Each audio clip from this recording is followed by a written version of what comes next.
Buenos días, ¿me escuchan? Hoy vamos a ver la clase de canal auriculoventricular o defecto septal atrioventricular. El asesor de la clase es la doctora Rosario Becerra y vamos a empezar.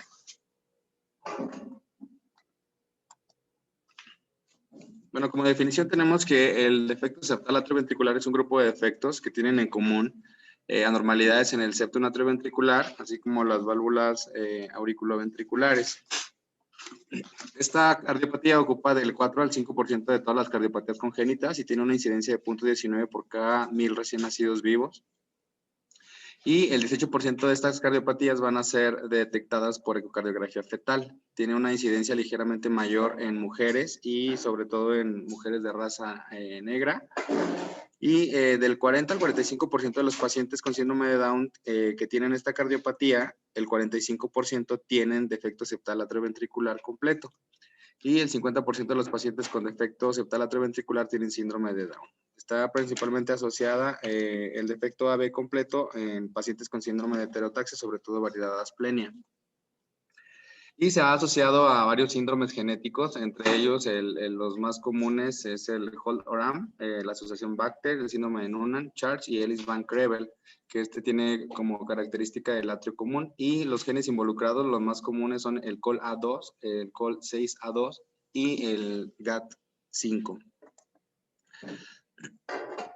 Para hablar un poquito del desarrollo embriológico del corazón, el tubo cardíaco empieza a aceptarse alrededor de la 4ª semana, en el cual aparecen las almohadillas endocárdicas laterales, una anterior y una posterior.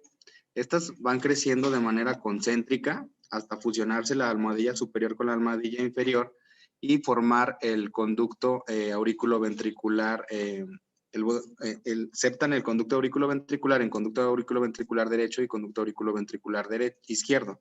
Es la forma en la que se septa y forma ambos tabiques. Inicialmente, el conducto auriculoventricular se localiza hacia la izquierda de tal forma que permite la entrada solo al ventrículo izquierdo, pero conforme avanza el desarrollo embriológico se desplaza hacia la derecha de tal forma que el conducto permite la entrada a ambos ventrículos, tanto izquierdo como derecho. Por lo tanto, cuando existe una migración incompleta, puede producir defectos como la doble vía de salida, o cuando existe un desplazamiento anterior del septum conal puede producir tetralogía de Fallot, que son las dos cardiopatías que más comúnmente se asocian a defecto septal atrioventricular. Una vez que ocurre la septación ventricular, se va a formar una masa de tejido mesenquimatoso denso en la parte basal del ventrículo. Esta, al promover la entrada de flujo sanguíneo directo hacia el ventrículo, va a adelgazar las paredes de la masa ventricular y va a formar las cuerdas tendinosas y los músculos papilares de cada ventrículo. Por lo tanto, el defecto septal atrioventricular tiene 6 componentes importantes que vamos a enumerar a lo largo de la clase. El primer componente es que los velos valvulares de las válvulas AB se insertan al mismo nivel sobre la cruz del corazón. Vamos a tener ausencia del septum atrioventricular, principalmente la parte membranosa de la parte posterior del septum interventricular y la parte anteroinferior del septum interatrial. Vamos a tener desanclaje y desplazamiento anterior de la válvula aórtica, eso lo vamos a explicar más adelante, y esto va a permitir una elongación del tracto de salida del ventrículo izquierdo. Eso aunado a una rotación anterior de los músculos papilares puede contribuir a una obstrucción del tracto de salida y una hendidura mitral que se dirige hacia el septum, a diferencia de la hendidura mitral aislada que se dirige hacia el tracto de salida del ventrículo izquierdo. Entonces, la válvula auriculoventricular común va a tener 5 componentes, 5 valvas. Va a tener una valva puente posterior que cubre el septum de entrada, dos valvas laterales, una valva anterior derecha y una valva puente anterior que se relaciona con el septum anterior.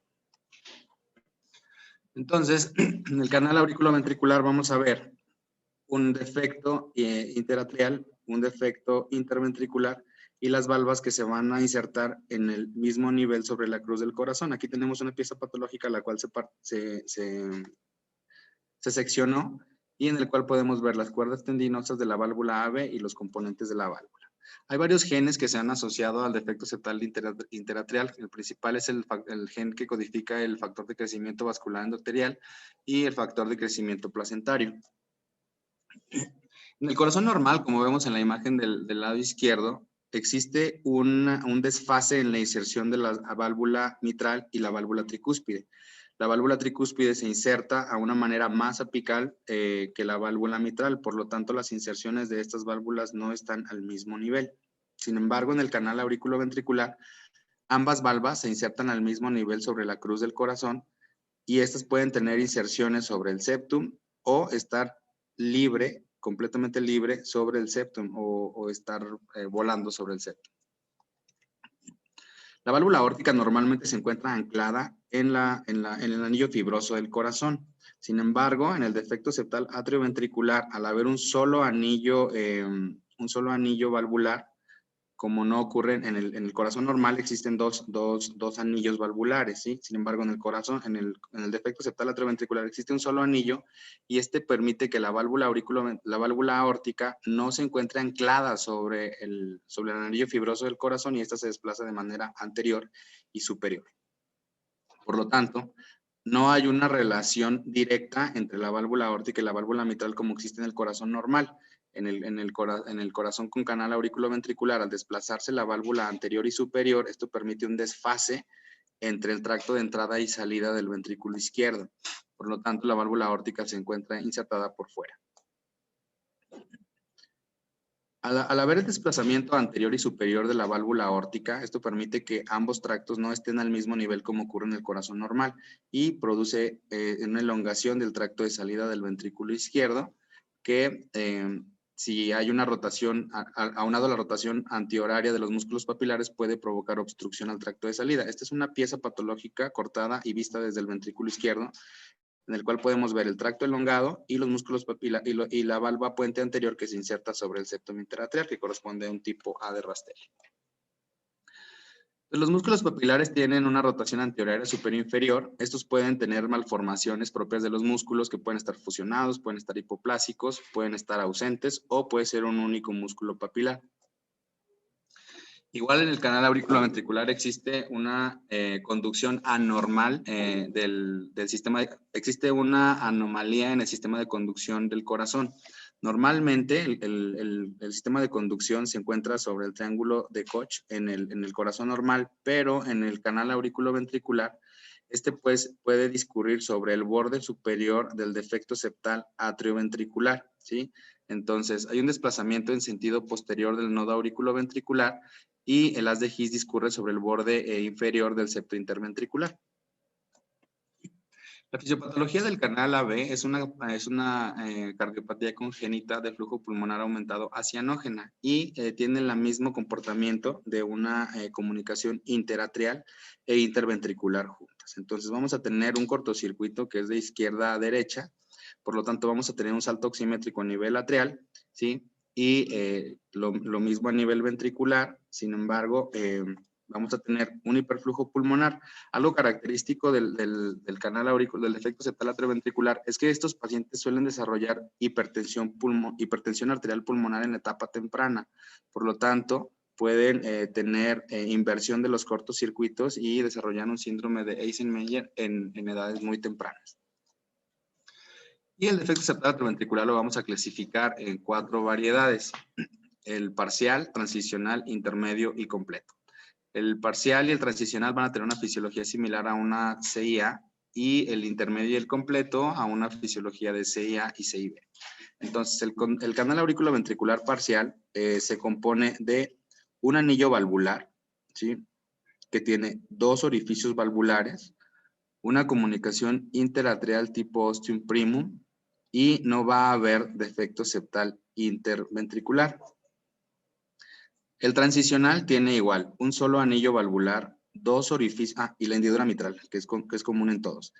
El transicional va a tener un anillo valvular, 2 orificios valvulares, una hendidura mitral, una CIA ostium primum y una CIB de entrada, que esta suele ser restrictiva. Entonces, la diferencia entre el parcial y el transicional es la CIB. Es la CIB, que esta es restrictiva.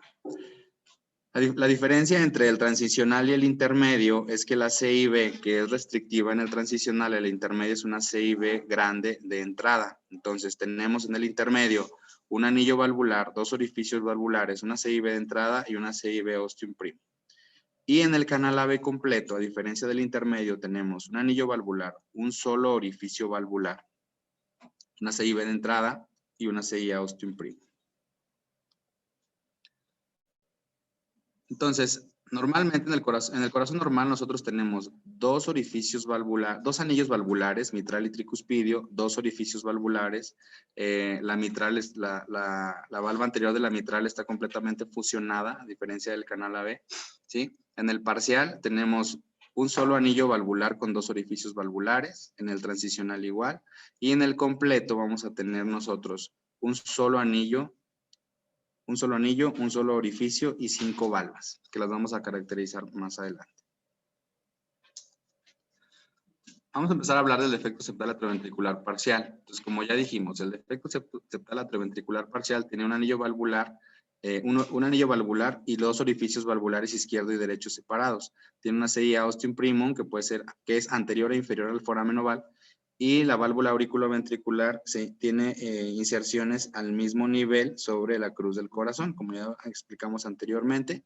Tiene una hendidura mitral que esta se dirige a la porción al septum interventricular, y puede tener defectos asociados como son una CIA ostium secundum, PCA, o una vena cava superior izquierda drenando a seno coronario, estenosis pulmonar, estenosis tricuspidea, coartación, conexión anómala, y puede tener hipoplasia de ambas valvas, de una u otra válvula. El cuadro clínico pues es similar al de un defecto septal atrial, y generalmente es una cardiopatía de hiperflujo pulmonar. Los pacientes pueden ser asintomáticos incluso en la adultez.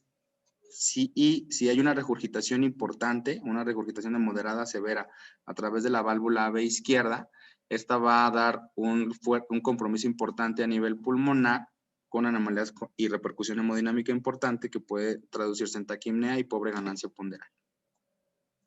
A la auscultación vamos a encontrar un soplo eyectivo en el borde external superior izquierdo con irradiación a ambos campos pulmonares a través de la válvula pulmonar.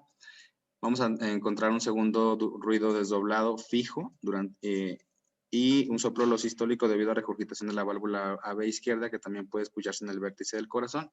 Y puede haber un soplo diastólico de bajo tono en el borde external inferior izquierdo si el cortocircuito es grande. Entonces, la clínica va a ser indistinguible de un defecto septal atrial.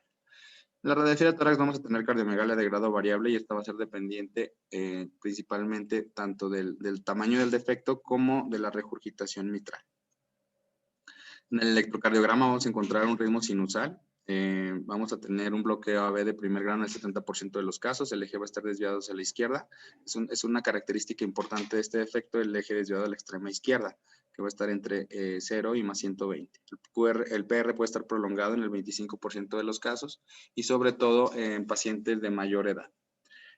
Puede haber cambios en la onda P por crecimiento del atrial izquierdo, derecho o ambas. Puede haber un patrón RSR y RSR mayúscula en el 80% de los casos, que traduce hipertrofia ventricular derecha. Y si hay una regurgitación importante de la válvula AB izquierda, puede asociarse a hipertrofia ventricular izquierda y atrial. Existen unas guías para caracterizar o para definir la evaluación multimodal en los pacientes con cardiopatías congénitas. Entonces, estas guías les dan un puntaje, un valor numérico para cada recomendación. De 1 a 3 tiene un poco valor o la recomendación es baja.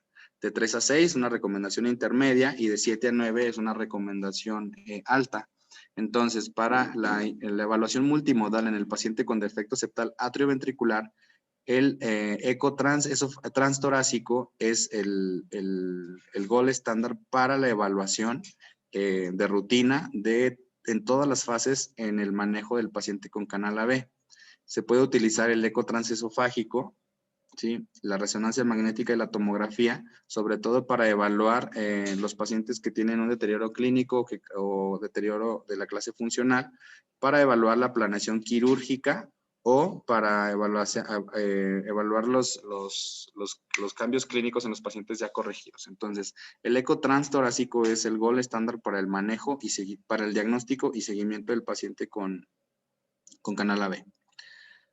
Entonces, el eco transtorácico bidimensional es lo más importante, bueno, nos ayuda para delimitar la morfología de las válvulas AB. El punto de referencia pues, de la implantación de las válvulas, pues obviamente es la cruz del corazón y nos ayuda a establecer malformaciones de la válvula AB izquierda, que las principales son doble orificio de la válvula AB izquierda y alteraciones en los músculos papilares. Entonces, los ejes que más vamos a utilizar es el subcostal 4 cámaras, en el cual vamos a ver, pues evidentemente es el mejor eje para ver el septum interatrial y para diferenciar y categorizar la CIA ostium primum. El apical 4 cámaras nos sirve para ver la cruz del corazón y para ver bueno, no es el mejor eje para ver la CIA, pero también nos puede servir para ver la CIA ostium primum. Y en este podemos ver en el 4 cámaras la parte posterior del septum interatrial, entonces podemos ver la CIB de entrada. En el paraesternal, eje corto y subcostal eje corto, podemos ver la válvula AB izquierda, en el cual debemos categorizarla bien, ver la hendidura mitral, ver el doble orificio y ver si hay alguna alteración en los músculos papilares, así como la inserción de ellos. En la imagen de la derecha nosotros podemos ver un canal AB parcial, en el cual vemos la CIB, la CIA ostium primum y la inserción de las válvulas al mismo nivel sin CIB. En la imagen del lado izquierdo podemos ver un canal AB transicional, el cual vemos la CIA, una CIB que es restrictiva parcialmente, obstruida parcialmente por los músculos, por la inserción de la válvula puente, por la inserción de la válvula AB, y esta puede producir un desplazamiento neurismático o pouch tricuspidio o bolsa tricuspidia. Entonces, este defecto suele ocluir parcialmente la CIA, por eso en el canal AB transicional la CIB, perdón, es restrictiva, no produce gran cortocircuito o nulo cortocircuito. Este es un eje corto en el cual podemos ver nosotros la hendidura mitral que se dirige hacia el septum interatrial y este es un subcostal eje largo en el cual podemos ver la elongación del tracto de salida del ventrículo izquierdo, que es característico en el canal por desplazamiento anterior y superior del anillo aórtico. Es importante caracterizar, abajo podemos ver un subcostal eje largo en el cual podemos ver la CIA ostium primum y aquí podemos ver también un foramen oval. Con el Doppler color podemos ver el cortocircuito a través de la CIA y del foramen oval. Entonces, este eje nos sirve para medir y caracterizar el cortocircuito a través del defecto septal interatrial. Aquí tenemos dos vistas por eco transtorácico, transesofágico, perdón, en el cual podemos ver en la imagen del lado izquierdo una imagen en 4 cámaras en el cual podemos ver nosotros el defecto septal atrial y la inserción al mismo nivel de las válvulas auriculoventriculares. Este sería un canal parcial porque no tiene CIB. Igual en este mismo corte vemos la hendidura mitral que se dirige hacia el septum interventricular. Es importante también en el canal AB caracterizar el jet de la insuficiencia de la válvula AB y ver hacia dónde se dirige. Suele ser común que el jet de insuficiencia, sobre todo de la válvula AB izquierda, se dirija hacia el atrio derecho. Por lo tanto, es importante determinar el grado de insuficiencia y la dirección del jet. Esta es una imagen en 4 cámaras en la cual podemos ver nosotros un canal AB transicional. Tenemos una inserción de las válvulas AB al mismo nivel, una inserción sobre el septum, sobre la cresta del septum interventricular de las válvulas, que ocluye parcialmente la CIB y no permite un cortocircuito a través del defecto, y una CIA ostium primum. La angiografía y el cateterismo cardíaco no es necesario para el diagnóstico del paciente con canal AB, sin embargo, suele ser importante para definir criterios de operabilidad en pacientes en edad, que se salen de la edad para la corrección. Entonces, es importante evaluar la presión del ventrículo derecho. Si este es menor al 60% de la presión sistémica, pues es inusual que las resistencias vasculares pulmonares estén elevadas. Entonces, si la presión sistólica del ventrículo derecho es elevada, entonces eso traduce que la presión o las resistencias vasculares pulmonares también lo son. Entonces, la angiografía nos va a servir para ver la elongación del tracto de salida del ventrículo derecho, que va a tener la forma característica de un cuello de ganso. Y la tomografía no es una imagen, un estudio que nosotros debamos pedir de rutina. Sin embargo, en los canales AB que se asocian a otro tipo de malformaciones como drenaje venoso anómalo o tetralogía de Fallot con una obstrucción importante del tracto de salida, en el cual se hicieron algunas correcciones, y es importante para definir el estado y el seguimiento posterior a la cirugía, pero no es necesario para estadificar o para la planeación quirúrgica inicial. El canal AB completo es un defecto septal, se caracteriza por un defecto septal interatrial grande y un defecto septal interventricular también grande. Tiene una válvula AB común con 5 válvulas, un solo anillo, y las válvulas se insertan igual al mismo nivel sobre la cruz del corazón. Algo muy importante es la rotación antihoraria de los músculos papilares. Los músculos papilares están más juntos, por lo tanto, la valva lateral es más pequeña que la valva posterior de la mitral. El músculo papilar posterior está más alejado del septum y el músculo papilar anterolateral está más cerca del septum, por lo cual la valva puente anterior está implantada más cerca del tracto de salida del ventrículo izquierdo, y este puede producir una obstrucción al tracto de salida, sobre todo en los pacientes en los cuales se lleva a corrección total. Y la valva puente anterior y su relación con el septum interventricular va a ser el principal factor para la clasificación que se utiliza para la planeación quirúrgica o clasificación de Rastelli. Entonces aquí nosotros tenemos una pieza patológica en la cual en la imagen superior izquierda está vista desde el ventrículo derecho. Se quitó la parte libre del ventrículo y solo se ve el septum y visto desde el ventrículo derecho. Entonces podemos ver la CIB de entrada, la CIA, perdón, primum, la CIB de entrada y las valva puente anterior que se inserta sobre la cresta del músculo del septum interatrial, que correspondería a un tipo de Rastelli. Y de este lado vemos el septum interatrial visto desde el ventrículo derecho, en el cual podemos ver pues, las mismas estructuras. Esta es una vista superior en la cual podemos ver las 5 valvas y la inserción de la valva puente anterior sobre la cresta del septum interatrial. Es muy característico el crecimiento del atrio derecho. Entonces, en esta misma imagen nosotros podemos ver, en la imagen inferior del lado derecho, podemos ver una hipertrofia importante del ventrículo derecho con dilatación importante del atrio derecho.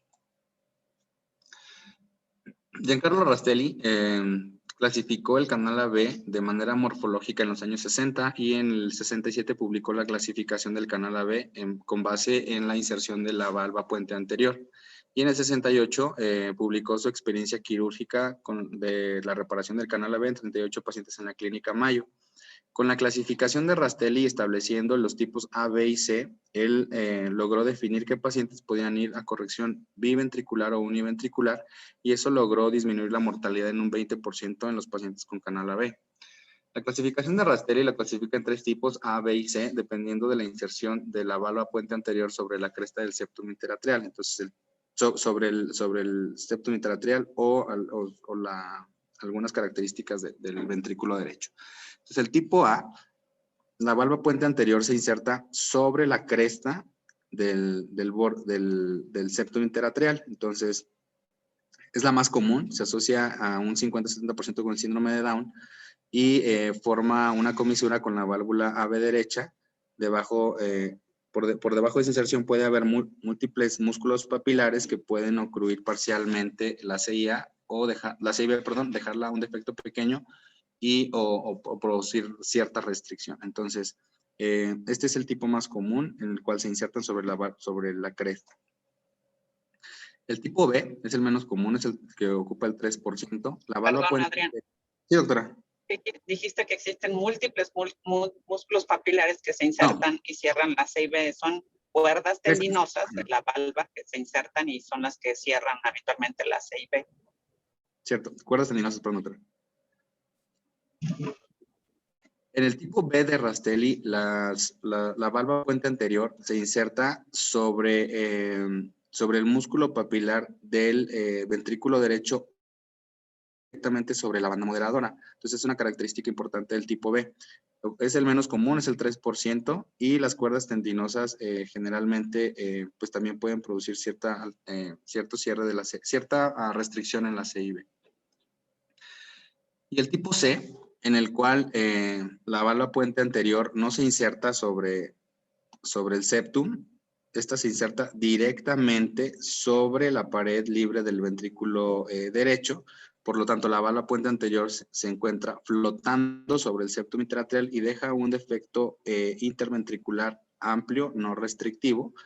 Y en el 30% de los pacientes se asocia a heterotaxia visceral, tetralogía de Fallot, doble vía de salida y transposición. Entonces aquí, pues, la fisiopatología es muy similar a un defecto septal interventricular amplio. El canal AB completo igual se clasifica en balanceado o desbalanceado, y esto de acuerdo al tamaño de ambos ventrículos. Entonces, el 90% de los casos el canal AB es balanceado, y esto se refiere a que ambos ventrículos tienen el mismo volumen o el mismo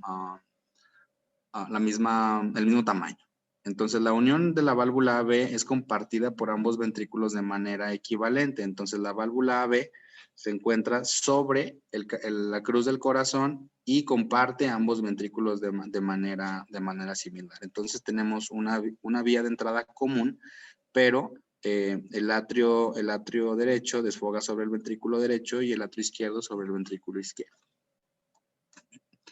El canal AB desbalanceado, en el cual existe una dominancia de un ventrículo y el otro se encuentra ligeramente hipoplásico. Este es el 10% de los canales AB se encuentran desbalanceados, y de estos 2/3 partes tienen dominancia del ventrículo derecho. Y aquí juega un rol importante la obstrucción al tracto de salida de uno u otro ventrículo. Si tenemos una obstrucción al tracto de salida del ventrículo izquierdo, por ejemplo, por ejemplo, los pacientes con estenosis o atresia de la válvula pulmonar, al no haber vía de salida o estar restrictiva la vía de salida del ventrículo derecho, pues entonces se hace un ventrículo más pequeño y predomina el ventrículo contralateral, como el izquierdo. Al haber obstrucción del tracto de salida del ventrículo izquierdo, como una coartación aórtica, una anomalía del arco aórtico, pues entonces se compromete la vía de salida del ventrículo izquierdo y entonces predomina el ventrículo derecho. Las manifestaciones clínicas, el canal AB generalmente presenta síntomas desde el primer año de vida.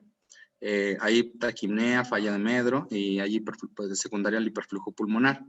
El examen físico, tenemos un precordio hipotenómico, tenemos una acentuación del segundo ruido, sobre todo si la presión pulmonar es elevada. Recordemos que en el canal AB completo, estos suelen hacer hipertensión pulmonar incluso después de los 6 meses de vida. Por lo tanto, los pacientes deben corregirse antes de esa edad, porque se ha detectado que los pacientes con canal AB completo ya tienen cambios en la vasculatura pulmonar al 6º mes de vida. Entonces, a la exploración física vamos a encontrar un soplo sistólico en el segundo espacio intercostal, que se puede dirigir hasta el ápex, y por secundaria la regurgitación de la válvula AB. Tenemos un soplo eyectivo sistólico decreciendo en el borde del septum del borde external izquierdo, secundario al flujo pulmonar, y un soplo mesosistólico que se puede dirigir hacia el ápex, secundario al flujo a través de la válvula AB, del flujo sanguíneo diastólico. En la radiografía de tórax también vamos a tener cardiomegalia de grado variable, va a haber crecimiento vía auricular, el tronco de la arteria pulmonar suele ser prominente y un aumento de la vasculatura pulmonar. El electrocardiograma, el PR es prolongado, tenemos cambios en la onda P, sobre todo por crecimiento del atrio y del atrio izquierdo y derecho. Puede haber bloqueo de primer grado, bloqueo AB de primer grado en el 90% de los casos. Y lo más característico es el eje desviado a la extrema izquierda, que se encuentra en el cuadrante superior derecho. Y este puede asociarse a arritmias como fibrilación auricular, flutter o bloqueo AB completo, sobre todo en los pacientes ya corregidos o en la edad adulta. Entonces, este es un electrocardiograma de un paciente con canal AB, en el cual tenemos el eje característico que se encuentra en el cuadrante superior del lado derecho. En este caso tenemos un paciente con un eje en más 120 grados, que es quizá la característica más importante del canal AB. Hay crecimiento o hipertrofia ventricular del lado derecho, y tenemos unas P's prominentes, probablemente secundarias al crecimiento atrial. Y como ya dijimos, la ecocardiografía es el gol estándar para el diagnóstico, la estadificación y la planeación quirúrgica. En el subcostal 4 cámaras vamos a ver la cruz del corazón, vamos a ver el defecto septal atrial, el defecto septal ventricular, la válvula AB, las valvas y las cuerdas tendinosas, así como los músculos papilares. El Doppler color nos va a servir para ver la severidad de la regurgitación de la válvula AB y la conexión con las venas, la conexión de las venas pulmonares y de los retornos sistémicos. Es muy importante describir de manera precisa la valva puente, sobre todo la valva puente anterior, describir los músculos papilares, sobre todo si es único, porque si es único, este reduce o sea, es más difícil porque es un músculo pequeño y es más difícil para la reparación quirúrgica, aparte de que hacer plastía. Entonces, es muy importante definir el cortocircuito y el abombamiento del septum del ventrículo. Generalmente, si tenemos nosotros un cortocircuito de izquierda a derecha importante, hay crecimiento del ventrículo derecho y este va a desplazar el septum hacia el lado izquierdo, con lo cual nosotros podemos interpretar de manera errónea que el ventrículo izquierdo es hipoplásico o que haya una dominancia derecha sin que sea correcto.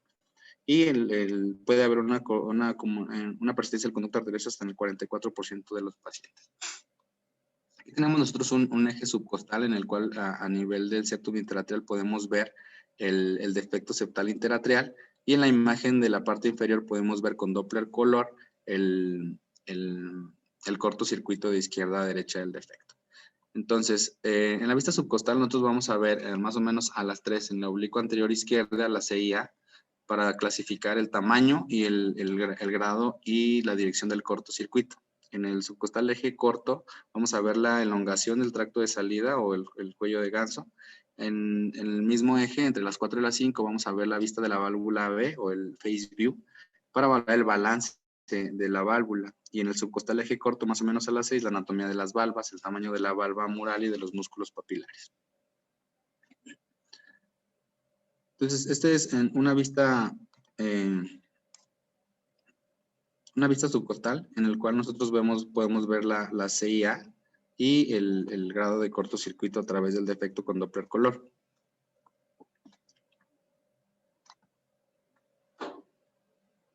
Igual, aquí tenemos un eje subcostal a nivel,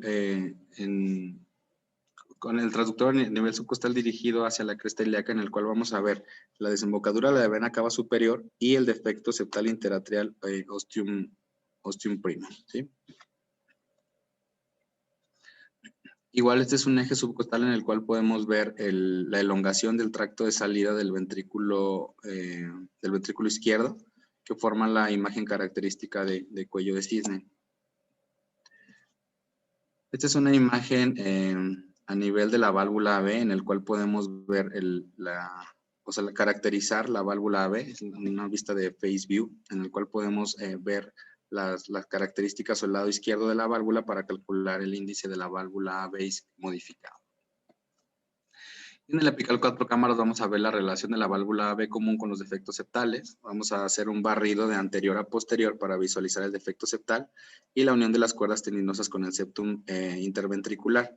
Sin embargo, no es la vista ideal para clasificar o para establecer el índice de la válvula AB. Y en el 5 cámaras vamos a ver el tracto de salida, vamos a ver la elongación y vamos a poder identificar si hay alguna obstrucción a nivel del tracto de salida, ya sea por un rodete subaórtico, subvalvular, o por una obstrucción del tracto de salida por los músculos papilares. Aquí tenemos un canal AB completo en el cual podemos ver el defecto septal atrial, el defecto septal ventricular, la C y B de entrada y las válvulas AB al mismo nivel. En la vista parasternal, este es un paciente ya en el cual ya se cerró el defecto. Sin embargo, podemos ver un rodete subaórtico o una masa subaórtica, una membrana subaórtica en el cual produce obstrucción al tracto de salida o produce aceleración a nivel del tracto de salida. Entonces, no siempre la obstrucción puede ser debida ya sea a los músculos papilares, sino que puede haber algunas alteraciones a nivel valvular que puede producir cierto grado de obstrucción. Entonces, en el parasternal eje largo nos va a permitir evaluar la insuficiencia de la válvula B, la unión anormal de las cuerdas tendinosas y si existe o no una membrana subaórtica. Y en el eje corto nos va a permitir identificar el defecto septal, la válvula puente anterior e izquierda, y si hay el cierto grado de insuficiencia mitral a través de la hendidura mitral. Este es igual un eje corto parasternal en el cual podemos ver la hendidura mitral. Es un barrido en el cual nos vamos desde la base hacia, o sea, desde anterior a posterior, en el cual podemos ver la hendidura mitral que se dirige hacia el septum. Aquí vemos el defecto septal, que es posterior, y la hendidura mitral. Y la anatomía de los músculos papilares. Entonces, normalmente es entre las 3 y las 7 de la localización habitual, pero existe aquí una rotación antihoraria de los músculos. Entonces, eso va a producir también alteración en la válvula AB. Aquí vemos un canal AB de Rastelli tipo A, en el cual la valva puente anterior se inserta sobre la cresta del septum interatrial. Y este es un eco transtorácico, en el cual nosotros podemos ver la parte del ápex se encuentra hacia arriba, y en el cual podemos ver que este es septum interventricular y no hay inserciones valvulares a nivel del septum. O sea, la válvula AB flota sobre el defecto septal interventricular. Entonces, existen varios índices para calcular el balance del canal AB. El más utilizado es el índice de la válvula AB modificado o índice de Cohen, en el cual en una vista subcostal oblicua izquierda, o una vista de face view de la válvula AB, vamos a nosotros identificar el área valvular de la válvula AB izquierda y el área total. Entonces vamos a dividir el área valvular izquierda sobre el área total y entonces se nos va a dar un índice. Cuando está entre punto 4 y punto 6, hablamos que es un canal AB balanceado. Sin embargo, cuando el índice es menor a punto 4, hablamos de desbalanceado con dominancia derecha. Y cuando es mayor a punto 6, hablamos de desbalanceado con dominancia izquierda. Otro índice que se ha utilizado para predecir los pacientes que van a corrección uni o biventricular es el índice de entrada del ventrículo izquierdo, en el cual se mide el anillo secundario entre el anillo primario, el anillo secundario con Doppler color. Entonces, en una vista de 4 cámaras en diástole, se mide el flujo de entrada o la amplitud del flujo de entrada al ventrículo izquierdo, y este se va a dividir entre el anillo primario del ventrículo izquierdo. Entonces, se hizo una evaluación o un estudio en el cual se aplicó este índice y se llegó a la conclusión de que todos los pacientes que tuvieran un índice de entrada del ventrículo izquierdo menor a 0.55 tenían una menor mortalidad si se llevaban a corrección univentricular. Y los pacientes que tenían un índice mayor a 0.55 predecía un mayor éxito en los pacientes que se llevaban a corrección biventricular. Entonces ellos establecieron de manera arbitraria que un índice menor a 0.55 debería ir a conexión univentricular y mayor a 0.55 debería ir a corrección biventricular. Otro índice que utilizamos para clasificar el balance es el ángulo de entrada o el ángulo de entrada del ventrículo izquierdo. El ángulo de entrada de la válvula. Entonces, este tiene ciertas limitaciones. Se dice que un ángulo obtuso predice que el canal es balanceado y que un ángulo agudo es desbalanceado. Sin embargo, tiene varias limitaciones porque entre más grande sea el defecto septal, obviamente, pues el ángulo va a ser más agudo sin que esto predizca que el defecto es desbalanceado. Por lo tanto, tiene ciertas limitaciones y debe tomarse con cautela esta clasificación. Bueno, es el mismo, bueno, es una imagen por eco transtorácico en el cual podemos ver el defecto septal y el interventricular, la CIB primum y la válvula AB común al mismo nivel. Y con color nos sirve para ver la entrada a ambos ventrículos. Entonces aquí, por ejemplo, podemos ver, tenemos un canal AB en el cual el ventrículo derecho es un poco más grande que el ventrículo izquierdo y el flujo de entrada hacia el ventrículo izquierdo es un poco menor o más, el jet de entrada es más angosto que el de entrada al ventrículo derecho. Entonces sería un canal AB desbalanceado con dominancia del lado derecho. Entonces, esta es igual una imagen, es un canal AB desbalanceado con dominancia, con ventrículo derecho dominante. Entonces, podemos ver la cavidad ventricular izquierda que es, pues, considerablemente más pequeña que la cavidad del lado derecho. Igual, el flujo de entrada es pues, más importante es el ventrículo derecho y ahí tenemos una regurgitación importante de la válvula AB con un jet que se dirige principalmente hacia el atrio derecho.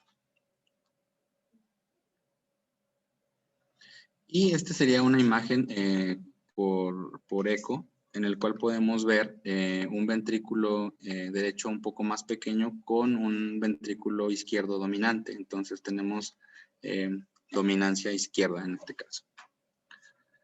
Igual el flujo de entrada es preferencial hacia el ventrículo izquierdo. Entonces, siempre que establezcamos la dominancia con Doppler color, debemos establecer el flujo de entrada a qué ventrículo es más preferente. Igual el cateterismo cardíaco, al igual que en el canal AB, pues no es un estudio que se va a pedir de rutina para establecer el manejo o el diagnóstico y el abordaje en el paciente con canal AB. Sin embargo, debe utilizarse en niños en los cuales se sospecha enfermedad vascular pulmonar y establecer la elongación. Igual podemos ver la elongación del tracto de salida o cuello de ganso del ventrículo izquierdo. Y en cuanto al tratamiento, pues el principal objetivo es mejorar la falla cardíaca. Entonces, el manejo médico va encaminado a disminuir la sobrecarga producida por el hiperflujo. Y el manejo quirúrgico, pues vamos a cerrar la CIB, se va a cerrar la CIA ostium primum y se va a restaurar y preservar la competencia del anillo valvular, tanto izquierdo como derecho. Entonces, el objetivo es separar ambas valvas, mejorarlas si es que hay insuficiencia y cerrar ambos defectos. La corrección quirúrgica en el canal AB parcial puede hacerse entre el 1.8 y 2 años, incluso incluso en edades más tardías. Incluso puede haber pacientes que llegan a la edad adulta sin tener ningún grado de repercusión. Y en este pues se va a hacer el cierre de la CIA con parche de pericardio autólogo bovino y se va a reparar la hendidura mitral. La corrección quirúrgica del canal AB completo, como ya dijimos, estos pacientes suelen hacer hipertensión arterial pulmonar a edades muy tempranas, incluso en edades a los 6 meses. Por lo tanto, la corrección quirúrgica debe hacerse entre los 3 y los 6 meses de edad. Entonces, puede hacerse en niños más pequeños si la falla cardíaca no mejora, tienen falla importante de medro, y tienen infecciones de vías respiratorias de repetición. Entonces, si compromete la calidad de vida importante del paciente, entonces debe pregonarse por hacerse una cirugía temprana. Y las técnicas pueden ser con parche único, con doble parche o con parche único modificado. Entonces, con parche único se coloca un solo parche, generalmente puede ser de material biológico o protésico que ocluye tanto la CIA como la CIB y se hace plastía de la válvula AB izquierda con cierre de la hendidura mitral. O con la técnica de doble parche, en la cual la CIA se cierra con un parche biológico que suele ser de pericardio autólogo bovino, y la CIB se cierra con un parche protésico. Igual se hace plastía de la hendidura de la válvula AB izquierda. Las complicaciones posquirúrgicas, las principales son derrame pleural o pericárdico, disfunción renal, un cortocircuito residual, insuficiencia de la válvula AB, hipertensión pulmonar y obstrucción al tracto de salida del ventrículo izquierdo, ya sea por el parche, por el anillo fibroso, por tejido subvalvular o por la desviación anterior del septo. La obstrucción del tracto de salida y la insuficiencia de la válvula AB son las dos principales causas de reintervención en estos pacientes. Y las arritmias, sobre todo la taquicardia ectópica de la unión, la taquicardia nodal, bloqueo AB completo, que son las principales arritmias más comunes. La taquicardia de la unión es por mucho la arritmia más frecuente en el posquirúrgico de canal AB. Como ya dijimos, las causas de reoperación son la insuficiencia de la válvula AB izquierda o derecha, una estenosis subaórtica, estenosis de la válvula AB izquierda y un defecto septal residual. En la evaluación posoperatoria por ecocardiograma, lo principal que debemos evaluar es la evaluación de los defectos residuales, la dirección del cortocircuito del defecto, la función de la válvula AB, si hay insuficiencia, si hay estenosis, estimar el gradiente medio de la válvula y estimar la presión sistólica del ventrículo derecho a través de la insuficiencia valvular derecha, valorar la función sistólica y diastólica biventricular y evaluar el tracto de salida si es que existe obstrucción, ya sea por el parche o por una estenosis subaórtica. Y existen varias publicaciones en las cuales se ha estudiado y validado el índice de Cohen o índice de la válvula AB, común como predictor si el paciente debe o no corregirse, llevarse a corrección univentricular o a corrección biventricular. Entonces, anteriormente lo que se hacía con el índice de Cohen es que se sacaba el área valvular de la válvula AB pequeña y se dividía entre el área valvular de la válvula AB grande. Entonces, en algunas ocasiones la válvula AB izquierda puede ser la pequeña o la válvula AB derecha puede ser la pequeña. Por lo tanto, pues no era un índice que fuera 100% funcional y se modificó. Entonces, el índice de la válvula AB izquierda modificada o índice de Cohen se realiza midiendo el área de la válvula AB izquierda y esta se divide entre el área valvular total y eso nos da un valor numérico que va de 0 a 1. El objetivo de este estudio fue determinar si la medición o el índice de la válvula AB es un método ecocardiográfico confiable para determinar entre la clasificación entre un canal AB balanceado o desbalanceado y de esta manera proponer una resolución quirúrgica uni o biventricular y determinar si existe una asociación entre el índice, entre la estrategia quirúrgica y los resultados del canal AB. Fue un estudio prospectivo multicéntrico en el cual participaron 4 instituciones de enero de 2000 a diciembre de 2006, en el cual se incluyeron a todos los pacientes menores de 1 año con canal AB y que tenían concordancia A, B y BA. Se excluyeron a todos los pacientes que tenían cirugías previas, que tenían anomalías en los retornos venosos sistémicos o pulmonares, que tenían heterotaxia, que tenían alteraciones en el tracto de salida izquierdo o derecho y que tenían otras malformaciones congénitas graves asociadas. Del total, se incluyeron en el estudio 356 pacientes, de los cuales 303 se llevaron a biventricular y 24 a univentricular. Esto es muy importante. De los 356, el eco fue diagnóstico y evaluable en 341 pacientes y fue no evaluable solo en 15 pacientes. De los 300...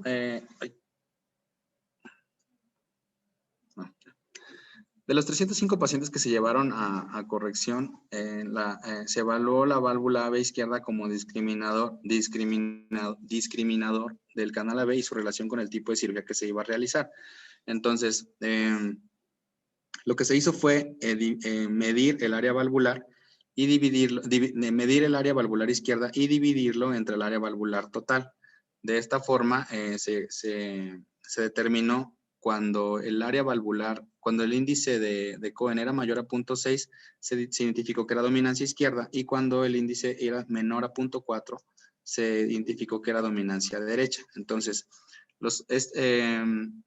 este estudio sirvió para realizar un normograma y evaluar la supervivencia y el riesgo basado en la estrategia quirúrgica propuesto de acuerdo al índice de Cohen obtenido. Y ellos encontraron lo siguiente. Entonces, del total de los pacientes, 247 eran canales balanceados y se llevaron a corrección biventricular 245. De los desbalanceados totales eran 58, 50 tenían dominancia derecha y de estos 28 se llevaron a corrección biventricular, de los cuales sobrevivieron 4 y fallecieron, sobrevivieron 24 y fallecieron 4. Entonces, una vez haciendo el análisis estadístico y extrapolando la población, realizando un normograma, ellos establecieron que los pacientes que tenían un índice de Cohen entre 0.4 y 0.6 que se llevaron a corrección biventricular tenían una mejor sobrevida que aquellos que tenían de Cohen menor a 0.4 y que se llevaron a corrección bi o univentricular. Entonces, el estudio concluyó de que todos los pacientes o recomendaban que los pacientes que tenían un índice de Cohen entre 0.4 y 0.6 eran fuertes candidatos para corrección del canal AB de manera biventricular. Entonces, Ellos establecieron que todos los pacientes que tenían un índice mayor a 0.4 tenían una sobrevida mayor si se llevaban a corrección biventricular, y los pacientes que tenían un índice menor a 0.4 tenían una sobrevida mayor si se llevaban a corrección univentricular. Entonces, este es quizá el estudio más representativo que evalúa y valida este índice como un predictor de resultados o de una respuesta adecuada al tipo de corrección que se proponga de acuerdo a lo establecido por el índice.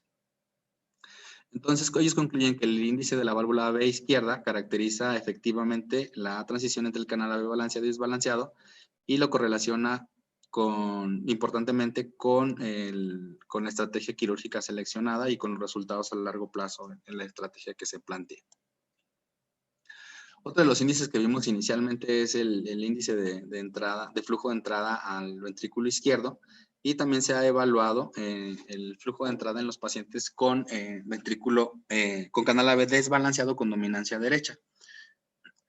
Igual dentro de lo que plantea este estudio, es que Van Son evaluó el volumen del ventrículo izquierdo preoperatorio, y él estableció que un volumen de 15 mililitros por metro cuadrado del ventrículo izquierdo correlaciona fuertemente con buenos resultados si se lleva a una reparación biventricular. Cohen, como ya dijimos en el estudio anterior, estableció igual que los pacientes que tenían un índice de Cohen entre 4 y 0.6 podían ser buenos candidatos para la reparación biventricular. Por lo tanto, establecieron si el flujo de entrada, el índice de flujo de entrada era un buen predictor para corrección biventricular en los pacientes que tenían una dominancia derecha, canal AB con dominancia derecha. El objetivo fue determinar si el análisis de flujo de color hacia el ventrículo izquierdo predecía la supervivencia después de una reparación biventricular en el canal AB con dominancia derecha. Entonces, ellos querían establecer como un nuevo parámetro ecocardiográfico, establecer que el flujo de entrada era un nuevo parámetro ecocardiográfico útil para predecir buenos resultados a largo plazo en corrección biventricular. Y los criterios de inclusión fueron pacientes con canal AB desbalanceado con dominancia derecha, establecido por índice de Cohen, y los criterios de inclusión se excluyeron a todos los pacientes que tenían heterotaxia, dextrocardia, otras anomalías troncoconales. Y este es un estudio que se hizo en el Hospital de Niños de Filadelfia por una serie de casos, fue retrospectivo del 94 al 2007. Y entonces ellos evaluaron el flujo de entrada al ventrículo izquierdo, como lo describimos anteriormente. Entonces, es el anillo por Doppler color en 4 cámaras en diástole. Se estableció el anillo secundario, o el anillo de flujo de entrada del Doppler, y lo dividieron entre el anillo verdadero o entre el anillo de la válvula, el anillo total de la válvula AB izquierda, y establecieron mediciones. Entonces, del total de los pacientes fueron en total 45 pacientes. De esos 45, 25 llevaron a corrección, a cirugía ablativa, corrección univentricular, y 22 se llevaron a corrección biventricular, de los cuales 2 tenían un canal AB incompleto, 4 transicional y 16 tenían un canal AB completo. Se hizo un análisis multivariado de regresión logística en el cual compararon supervivencia con varias variables de desenlace, en el cual las más importantes fueron la edad. Los pacientes que se corrigieron en edades más tempranas tuvieron una menor sobrevida que los que se corrigieron a edades mayores. La media fue 92 días contra 9.5 días. Otra variable importante fue el tiempo de pinzamiento y el tiempo de paro cardíaco. Entonces, los pacientes que no sobrevivieron tuvieron un tiempo de paro mucho más alto, un tiempo de circulación extracorpórea y un tiempo de pinza mayor comparado con los que sobrevivieron. Y los índices. Los pacientes que sobrevivieron tenían un índice de entrada al ventrículo izquierdo mayor que los pacientes que no sobrevivieron, y ellos establecieron un rango de corte de 0.53 más o menos 0.5, se asocia como factor de riesgo para mortalidad en los pacientes que se llevaron a corrección univentricular. Y entonces, después de esto y de hacer varios análisis, ellos establecieron que los pacientes que tenían un índice de flujo de entrada menor a .55, el índice de menor a .55 se correlacionaba con un flujo reverso a través del tracto de salida del ventrículo izquierdo, por lo tanto, no eran buenos candidatos para corrección biventricular y sugirieron este algoritmo. A todo paciente con un canal AB, se estableció la estratificación de acuerdo al índice de Cohen. Si el índice de Cohen era mayor a .45, entonces ellos aplicaban el índice de entrada al flujo, el índice de flujo de entrada al ventrículo izquierdo. Y si el índice era menor a .55, estos pacientes deberían ir a corrección univentricular. Era mayor a .55 y estos deberían ir a corrección biventricular. El principal problema que ellos le vieron al índice de Cohen es que es un índice que predice buenos resultados cuando se encuentra en punto 4 y punto 6, pero puede haber en el canal AB desbalanceado con dominancia derecha, puede haber un rango en el cual los pacientes pueden estar entre mayor a punto 4, tener dominancia derecha y aún así ser pacientes que no son buenos candidatos a corrección biventricular. Por eso ellos predijeron o establecieron la aplicación de este índice como predictor de resultados a corrección biventricular en canal AB desbalanceado con dominancia derecha. Que a veces puede ser secundario al exceso de volumen que está manejando el ventrículo derecho, o sea, esa dilatación lo que condiciona la desigualdad en el tamaño de los dos ventrículos. Por eso ellos quisieron como sumar un índice más a la evaluación de los pacientes antes de dejarlos fuera de una corrección biventricular. Y pues eso es todo.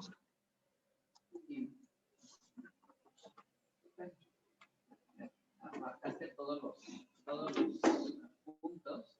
Solo es importante que muy probablemente ya tengan el concepto, pero hablaste de que el canal AB desarrolla muy rápidamente enfermedad vascular pulmonar, o tú lo dijiste como enfermedad de Eisenmenger, ¿no? Y puede ser que sí, o sea, como toda cardiopatía de hiperflujo tiende a desarrollar aumento de la capa muscular en las arteriolas pulmonares. Sin embargo, quiero que no les quede el concepto de que a 6 meses de vida, como consideran los estadounidenses, el niño con canal AB completo, o sea, el que no tiene una CIB restrictiva, es inoperable, ¿no? Eso lo tenemos más que demostrado aquí, porque también ese era un concepto que se tenía, sobre todo antes de que llegara el doctor Erlanger, el concepto que se tenía entre los adscritos y el jefe de servicio era que igual que el canal AB después de los 6 meses no era operable. Y entonces se dejaban ya fuera de tratamiento muchas veces estos niños. Nosotros empezamos a ver, o sea, que son niños que tienen cardiomegalia todavía en la placa, que tienen hiperflujo, y se llevaron a cateterismo a todos estos niños antes de descartarlos como candidatos a cirugía todavía. Y se vio que todos los pacientes entre 6 meses y 1 año al menos todavía tenían, o sea, el cateterismo era reactivo, o sea, tenían una hipertensión arterial pulmonar reactiva, que era secundaria únicamente hiperflujo, pero sin tener enfermedad vascular pulmonar. Entonces, consideren, o sea, quirúrgicos a aquel paciente que tiene la pura edad no es suficiente para descartar a un paciente como candidato a cirugía, ¿no? Máxime si tiene todos estos datos clínicos, o sea que todavía tiene un retumbo mitral o que este niño tiene cardiomegalia con hiperflujo. Entonces, difícilmente con todas estas características va a ser un niño que tenga enfermedad vascular pulmonar, ¿no? No sé si igual con otro, lo van a ver seguramente, probablemente se los comente, pero quizá el que coordine tronco, pero igual el tronco. O sea, en el instituto la conducta es que todo paciente con tronco puede ser candidato todavía a cirugía. Se han operado niños de más de 2 años y con buenos resultados. Entonces también no quisiera que se queden con la idea de que el tronco únicamente por la edad ya sale del tratamiento quirúrgico, ¿no? ¿Dudas, comentarios? ¿No? Bueno, bien. Entonces,